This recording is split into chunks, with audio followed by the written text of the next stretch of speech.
Just as he was coming out of the water, Jesus saw the heavens torn apart and the Spirit descending on him. And a voice said, "You are my Son, the Beloved." It is called the 4,000-week poster, 4K poster. And across the top of this poster is the title, "My Life in Weeks." And the rest of the poster, really all of it, is just made up of rows of small boxes. And each box represents 1 week in a life. And so when you order this poster, you provide your birthday to the company, and so it arrives with some of these boxes pre-filled in for you. And then as each week of your life passes, you fill in one of the blank boxes. The poster is a stark and really arresting visual representation for how much time we have left in our lives. And as we get closer to the end, the filled-in black boxes begin to outnumber the remaining white blank boxes. And at the time of our death, the poster will just look like a big black square. In our gospel reading from Mark today, we see Jesus getting baptized by John the Baptist. And throughout its history, the church has understood multiple, really overlapping meanings for baptism, such as the washing away of sins, the renewal of our life through spiritual rebirth, God's divine action in making us part of Christ's body, the church, God's adoption of us as part of God's children.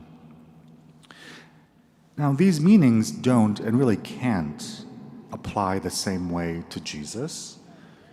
Jesus doesn't have sin to wash away. He doesn't need to be born again. It doesn't make sense to say Jesus needs to be adopted as a child of God.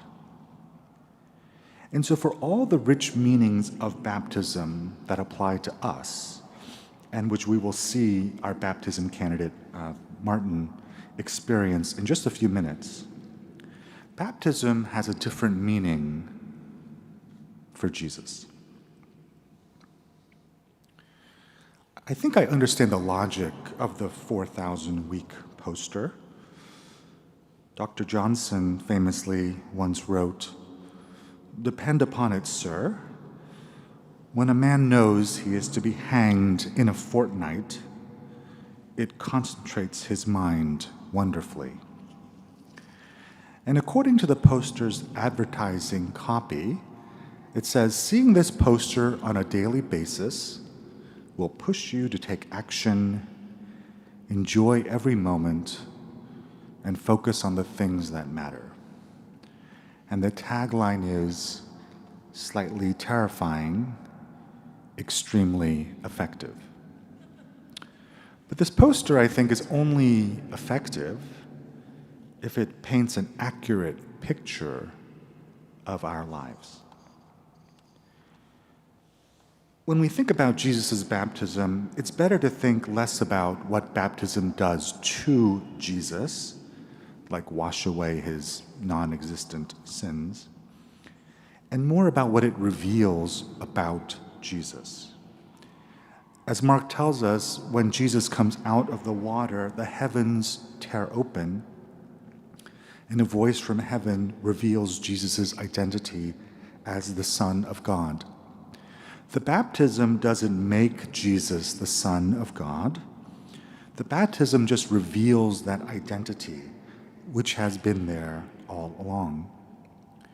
We call this an epiphany, a shining forth.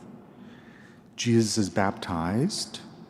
The heavens are torn open. That's almost a symbolic representation of us getting to see true reality. And we are then told who Jesus really is. And in the church calendar, the celebration of Epiphany, when the 3 wise men give gifts to baby Jesus, and the celebration of Jesus' baptism as an adult on the first Sunday after Epiphany, are very close together.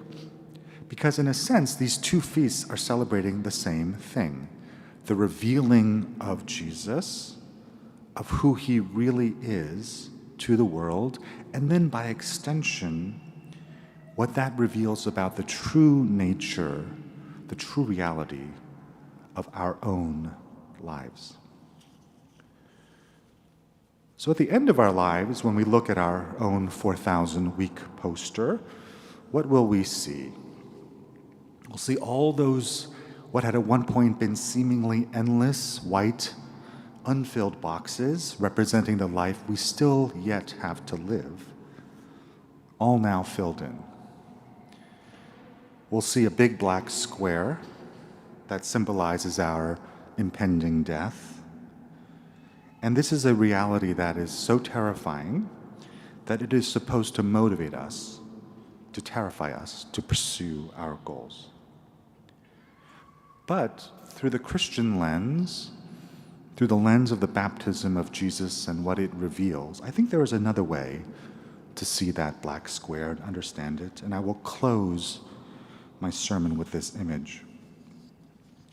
One of the most famous paintings of the 20th century is the 1915 painting by the Russian artist Kazimir Malevich.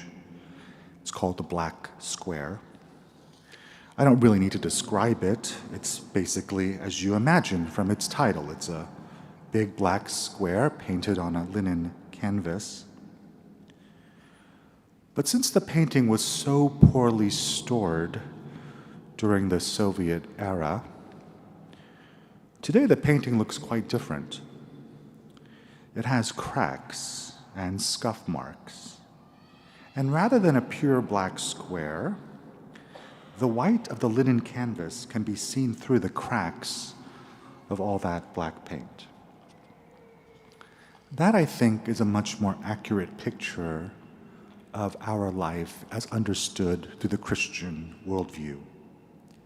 At the end of our lives, it may seem that all those squares are now filled in with black, and there is no more time left for us, that's the end. But if you look closely, you will see that there are small bits of white coming up between all those filled in black boxes. Our death will not be the end. That was a truth that Jesus also revealed to us. Our death will not be the end because the darkness cannot overcome the light. That is the true picture of our lives, which I hope can inspire us in a different way. Maybe we might say this image is more than slightly hopeful, but equally effective.